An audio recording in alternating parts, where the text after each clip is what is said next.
Honasan, you're next, sir.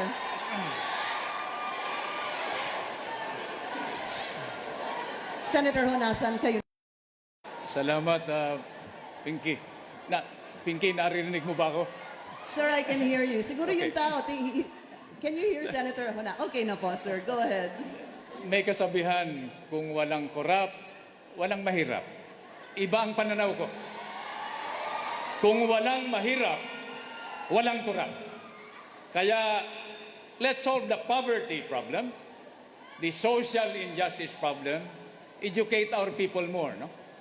Pangalawa, kaya may FOI bill para transparency. Mawalang galang sa inyong media. Some, I'm not saying most, corrupt, irresponsible elements in media, very powerful, have almost rendered our courts, our justice system irrelevant. Pag linagay ka sa front page, headline, di ba? Tapos na, irrelevant na yung korte. It affects not only us personally as public servants, but our families and children.